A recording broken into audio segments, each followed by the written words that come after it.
O pesadelo que virou milagre. A história de Vitor na Igreja Universal. Vitor tinha apenas 22 anos, mas carregava nas costas um fardo que parecia não ter fim. Desde criança, ele sofria com pesadelos tão vívidos e aterrorizantes que o deixavam paralisado de medo. Não eram sonhos comuns, eram visões escuras, como se algo o perseguisse mesmo acordado. Ele acordava gritando, suando frio, com o coração a mil, e muitas vezes não conseguia voltar a dormir. Os médicos disseram que era ansiedade, receitaram remédios, mas nada adiantava. Os pesadelos só pioravam, e Vitor começou a evitar até mesmo dormir, com medo do que veria quando fechasse os olhos. A situação ficou tão grave que ele perdeu o emprego como auxiliar administrativo. Chegava exausto, sem conseguir se concentrar, e as olheiras profundas falavam por si. Sua namorada, Larissa, que o amava profundamente, via aquele jovem cheio de vida se transformar em uma sombra de si mesmo. Vitor, você precisa de ajuda, ela dizia, segurando suas mãos trêmulas. Mas ele já não acreditava mais em solução. Até que um dia, depois de mais uma noite sem dormir, Larissa o levou até um lugar que mudaria tudo, a Igreja Universal do Reino de Deus. Era uma tarde de quarta-feira quando eles entraram no templo. Vitor nunca tinha ido a uma igreja evangélica antes, e o que viu o deixou impressionado. O lugar estava cheio, apesar de não ser domingo. No altar, um pastor falava com autoridade sobre a fé que move montanhas, enquanto pessoas oravam em voz alta, algumas chorando, outras levantando as mãos. Havia um clima de urgência, como se ali fosse o único lugar onde as batalhas espirituais poderiam ser vencidas. Larissa puxou Vitor para um canto e sussurrou: "Esse é o pastor Marcos. Ele é ungido, Vitor. Deixa ele orar por você." Vitor hesitou. Ele não acreditava muito naquele tipo de coisa, mas estava desesperado. Quando o pastor terminou a mensagem e chamou os que precisavam de libertação para a frente, Larissa não deixou ele recuar. "Vai, amor. Não custa tentar." Com as pernas trêmulas, Vitor se levantou e foi até o altar. O pastor Marcos o olhou nos olhos e perguntou: "Filho, o que te traz aqui hoje?" Vitor engoliu em seco. "Pastor, eu não aguento mais. São anos sofrendo com pesadelos, coisas que eu não consigo explicar. Os médicos não resolvem, e eu tô perdendo tudo por causa disso." O pastor colocou a mão em seu ombro e disse com firmeza: "Isso não é doença, filho. Isso é obra do inimigo.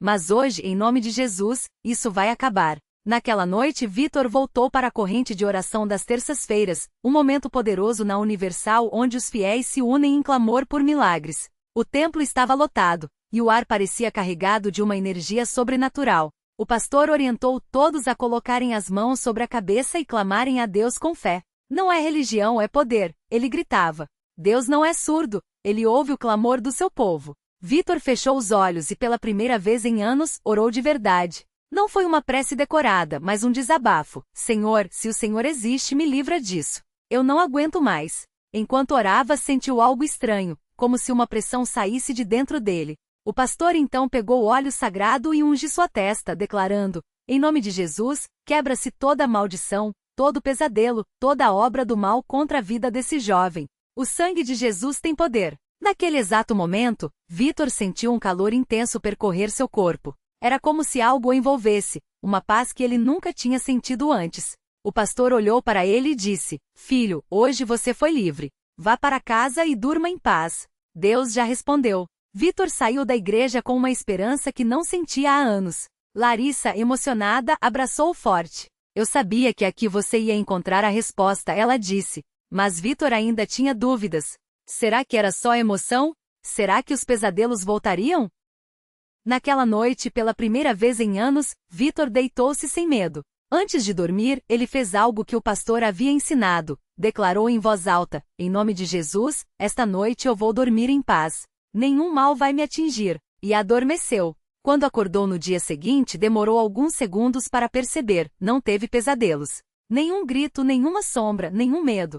Só um sono profundo e restaurador. Ele pulou da cama, incrédulo. "Larissa! Larissa, acorde!" gritou. Ela acordou assustada, mas quando viu o brilho nos olhos dele, soube. "Conseguiu dormir?" perguntou. Vitor riu, emocionado. "Dormi como um bebê. Não tive nenhum pesadelo." Os dias seguintes foram de uma transformação tão grande que até os amigos de Vitor notaram. Ele voltou a trabalhar, dessa vez com um ânimo que não tinha antes. Começou a frequentar a igreja regularmente, participando das campanhas de fé e das vigílias de oração. Aprendeu sobre a importância do dízimo e das ofertas não como obrigação, mas como uma aliança com Deus. Quando a gente honra a Deus com o que tem, Ele abre portas que nenhum homem pode fechar, o pastor sempre dizia. E Vitor viu isso na prática. Em menos de 2 meses, recebeu uma promoção no trabalho e conseguiu quitar dívidas que o afligiam. Mas o maior milagre não foi só a cura dos pesadelos, foi a transformação do seu coração. Vitor entendeu que a fé não era só para momentos de desespero, mas um estilo de vida. Ele começou a testemunhar no altar, contando como Deus o livrou daquela prisão. Eu achava que nunca ia ter paz, ele dizia com a voz embargada. Mas Deus mostrou que Ele é maior que qualquer medo, qualquer maldição. Basta a gente crer. Hoje Vitor é um homem diferente. Ele e Larissa se casaram, e agora ele é um dos que ajudam a receber os que chegam à igreja com seus fardos. Sempre que alguém desanimado se aproxima, ele olha nos olhos da pessoa e diz: se Deus fez por mim, Ele faz por você também. Basta você dar o primeiro passo.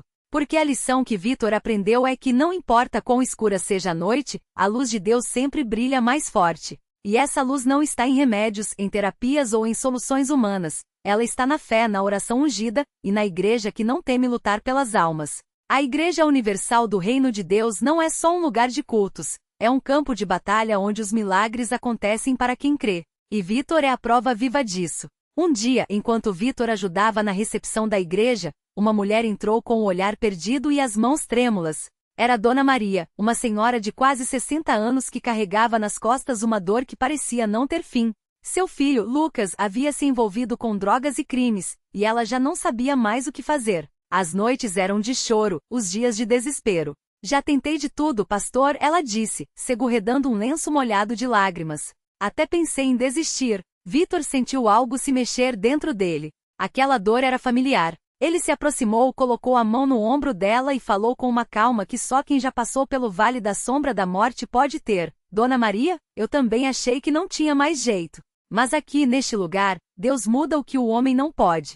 O Senhor tirou meu filho das drogas, sarou minha família e me deu uma vida nova. E Ele vai fazer o mesmo por você. Ela olhou para ele com um misto de esperança e descrença, mas Vitor não desistiu. Levou-o até a sala de oração, onde a obreira Ana já estava esperando. Vamos orar agora mesmo, disse ele. Deus não espera amanhã. Ele age hoje. Enquanto as mãos se uniam e as vozes se elevavam em clamor, algo sobrenatural começou a acontecer. Dona Maria sentiu um calor estranho percorrer seu corpo, como se uma corrente elétrica a envolvesse. As lágrimas secaram, e uma paz que ela não sentia há anos encheu seu coração. Na mesma hora, seu celular tocou.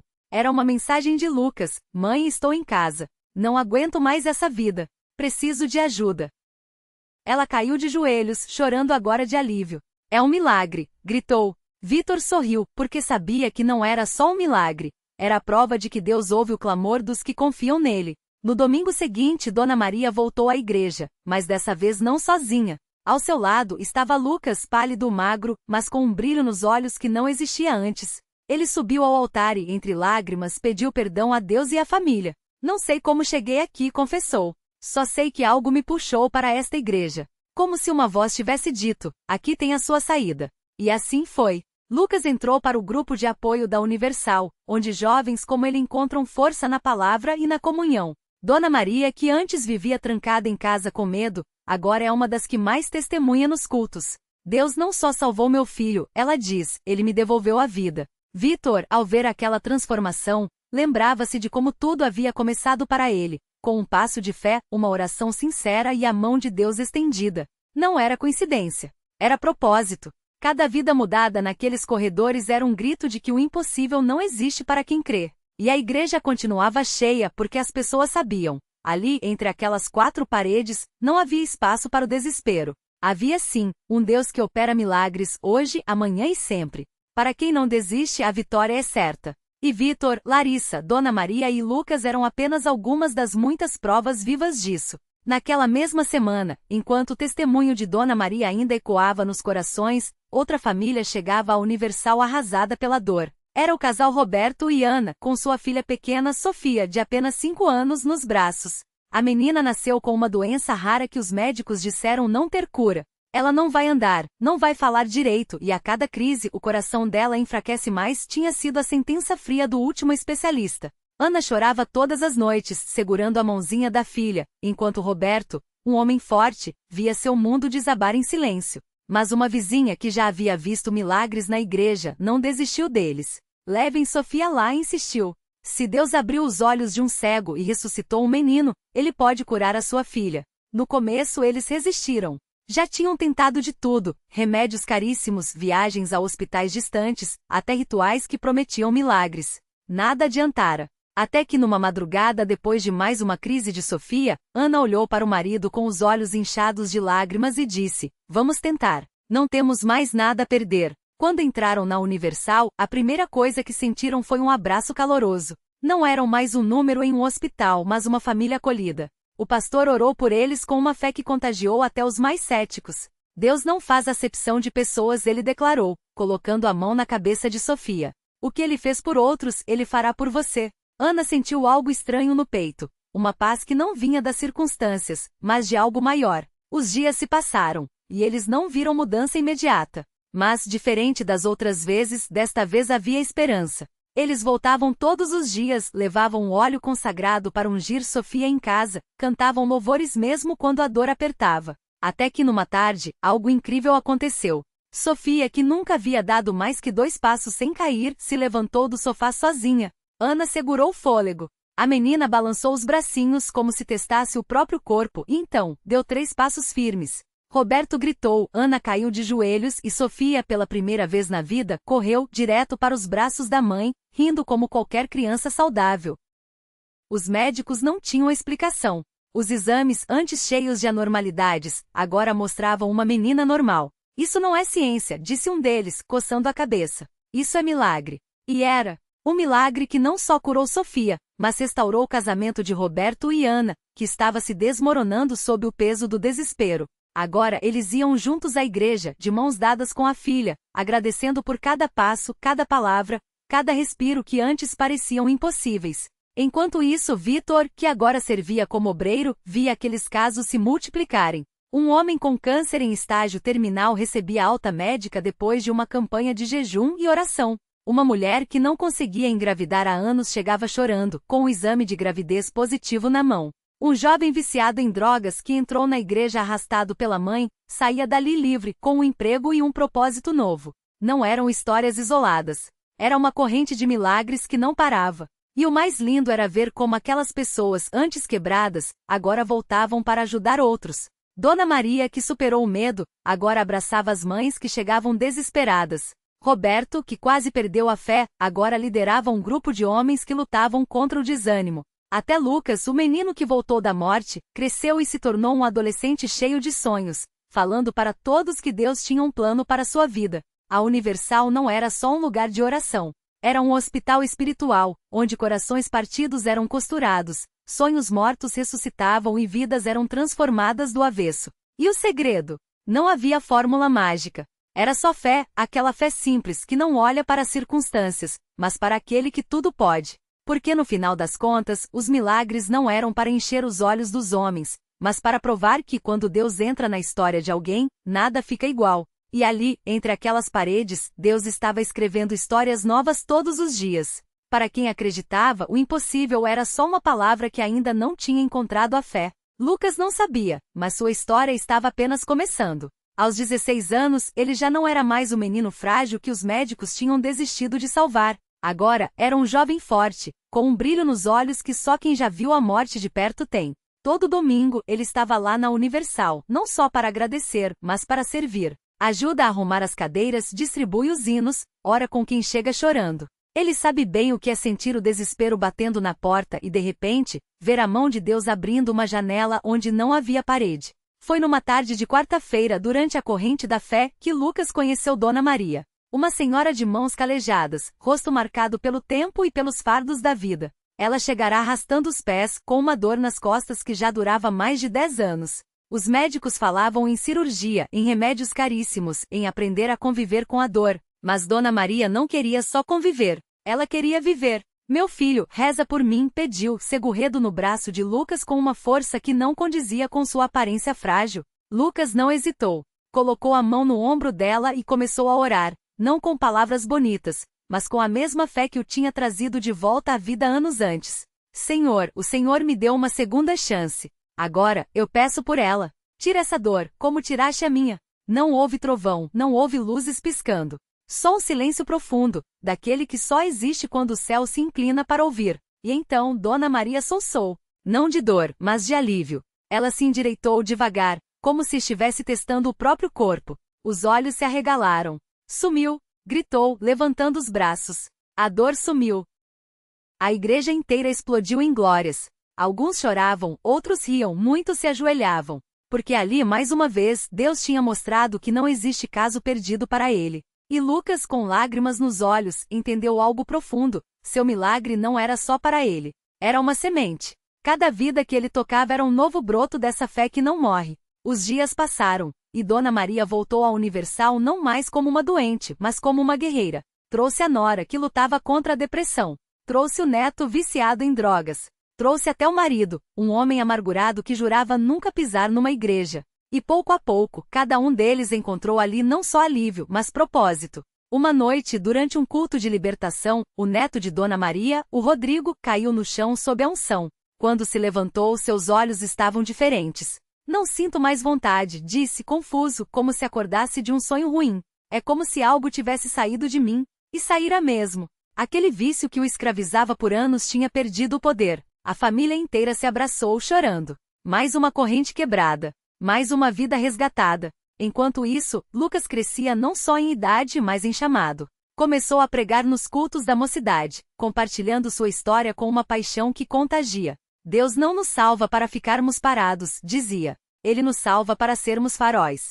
Para puxar outros do mesmo buraco de onde ele nos tirou. E assim a Universal continuava sendo o que sempre foi, um lugar onde o impossível se curva aos pés da fé. Onde médicos desistem, mas Deus insiste. Onde o passado é apagado e o futuro é reescrito com tinta de milagres. Porque no final, as histórias como a de Lucas e Dona Maria não são exceções. São provas. Provas de que quando alguém se entrega de verdade, Deus não só ouve como age. E que por trás de cada não tem jeito ele sussurra, espere. Ainda não acabei com você. O tempo passou, e o que antes era um testemunho contado entre lágrimas nos bancos da igreja, agora se tornava um farol para muita gente que chegava arrastando suas dores. Lucas, que outrora se via como um caso perdido, agora olhava nos olhos de jovens com histórias parecidas com a sua e dizia com firmeza, se Deus fez por mim, Ele faz por você também. E não é teoria, é experiência. Um dia, durante um culto de libertação, um rapaz chamado Rafael se levantou trêmulo. Tinha os braços cheios de cicatrizes, marcas de um passado que ele achava não ter saída. Pastor, eu não aguento mais, confessou com a voz quebrada. Já tentei de tudo, menos Deus. Lucas, que estava ao lado do pastor, sentiu algo arder dentro dele. Era como se Deus estivesse dizendo, esse é o próximo. Sem hesitar, Lucas desceu do púlpito e abraçou Rafael. Eu já estive onde você está. Mas hoje eu estou aqui, de pé livre. E você também vai estar. Não é promessa vazia, é pacto. E na Universal, pacto se cumpre. O rapaz chorou no ombro dele enquanto a igreja inteira orava. Não foi uma oração bonitinha, foi uma batalha. Gritos de saia, demônio, ecoavam pelas paredes e de repente Rafael começou a tremer, como se algo pesado estivesse saindo dele. Quando abriu os olhos, eram outros. O vazio tinha dado lugar a uma paz que ele não conhecia. Dona Maria, que agora servia como obreira, viu tudo daquele canto. Lembrou-se do dia em que seu filho chegará em casa drogado pela última vez, do desespero que a levou a joelhos no templo. É assim que Deus trabalha, murmurou, enxugando uma lágrima. Ele usa o que o mundo jogou fora para construir algo novo. Enquanto isso, Lucas não parava. Começou a visitar presídios, levando a mesma mensagem que o salvara. Em uma dessas visitas, um detento chamado Carlos, condenado por crimes que o deixaram sem esperança, o encarou com ceticismo. Pastorzinho, você acha que tem milagre para mim aqui dentro? Lucas sorriu. Não sou pastor, sou um ex-viciado que Deus tirou da lama. E se ele fez isso comigo, imagine o que pode fazer com você. Carlos riu amargamente. Eu já rezei muito, e nada mudou. Você rezou, mas não se entregou, e respondeu Lucas. Tem diferença. Naquela noite Carlos teve um sonho. Via-se em um tribunal, mas não era o dos homens. Uma voz poderosa disse, seu caso foi reaberto. E dessa vez, o advogado é Jesus. Quando acordou, chorou como nunca. Pediu para falar com Lucas e ali mesmo, entre grades, fez uma oração de entrega. Não foi solto no dia seguinte, a justiça dos homens tem seus tempos, mas algo dentro dele se soltou. Começou a estudar a Bíblia, a liderar um grupo de oração entre os detentos e anos depois, quando saiu em liberdade condicional, a primeira coisa que fez foi procurar a Universal. Hoje Carlos é um dos voluntários do projeto Segunda Chance, que ajuda ex-presidiários a recomeçarem.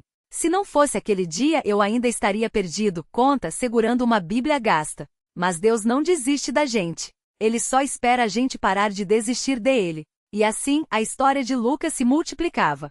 Cada vida transformada era como uma pedra jogada num lago, criando ondas que alcançavam lugares inesperados. A Universal seguia sendo esse lugar onde o impossível virava rotina. Onde uma mãe que chorava por um filho nas drogas via restauração. Onde um viciado se tornava pregador. Onde um preso descobria que a verdadeira liberdade não tinha grades. Porque no final não se trata só de milagres pontuais. É sobre um Deus que não mede esforços para resgatar o que é seu. Que usa pessoas comuns, como um pastor que não desiste, uma mãe que ora até o amanhecer, um ex-viciado que volta para puxar outros da vala, para mostrar que a esperança não é um sentimento, é uma pessoa. E essa pessoa chama Jesus. E a história não termina aqui. Ela continua toda vez que alguém em qualquer canto do mundo levanta as mãos e diz: Deus, eu me entrego. Porque quando a fé encontra a Universal, o impossível não é só possível, é certo. E então o milagre se completou. Não com trombetas ou relâmpagos, mas no silêncio de um abraço apertado entre uma mãe e seu filho, agora sóbrio,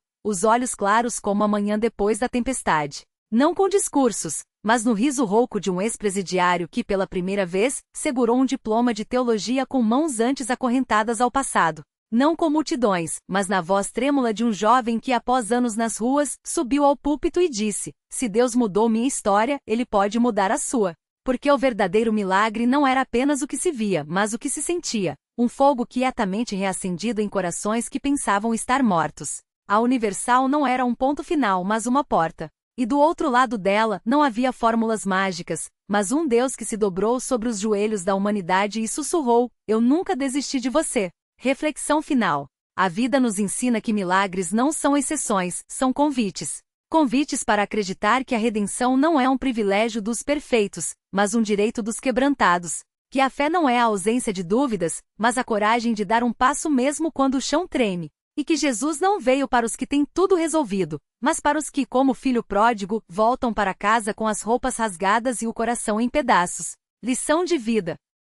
Deus não precisa de heróis, Ele usa vasos rachados para derramar sua luz. O seu passado não é uma sentença, é o solo onde o milagre pode nascer. Então, quando a noite parecer longa demais, lembre-se, a mesma mão que abriu o Mar Vermelho ainda hoje escreve histórias de libertação. E a sua pode ser a próxima. Porque para Deus impossível, é só uma palavra que Ele ainda não reescreveu.